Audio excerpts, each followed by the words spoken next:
For what is a man profited if he shall gain the whole world and lose his own soul? Or what shall a man give in exchange for his soul, said Jesus in Matthew 16. There are many of you that are selling your soul, your eternal spirit, for a little bit of this world. But Jesus said, suppose you got all the oil of the Middle East, all the gold in South Africa, all the diamonds in Holland, all the wealth of the whole world, and you had it all the music, all the culture, all the philosophy, all the psychology of the world, you had it all and lost your soul. It wouldn't be worth it. And yet you are losing your soul for just a little bit of it. Now that doesn't mean that you're not to have money. Nowhere in the Bible does God condemn a wealthy man unless he misuses it or unless he got it the wrong way. Then he's condemned. But the Bible says, know ye not that friendship with the world is enmity with God? Whosoever therefore will be a friend of the world is the enemy of God. Now what does that word world mean? It's cosmos. It means a world system dominated by evil. That evil part of the world system in which we live. Friendship with that means enmity with God. And God says, come out from among them and be ye separate, saith the Lord, and touch not the unclean thing. Worldliness in the New Testament meant the relationship that people had with their social environment. We're to be separated from the evils of the world.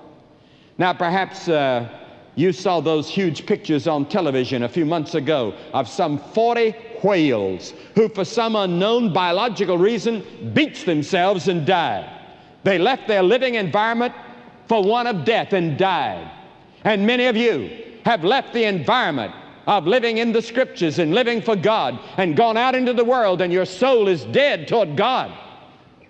It's like the lemming in Scandinavia. They band together and for some unknown reason walk down into the ocean and die.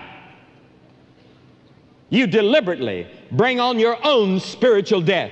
You promote your own eternal death by going with the evils of the world round about you.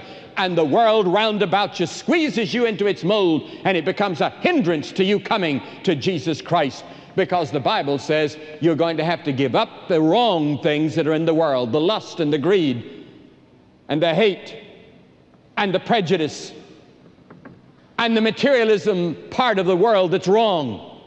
You have to turn from when you come to Christ. And that's the reason it's so hard to follow Christ in the modern day.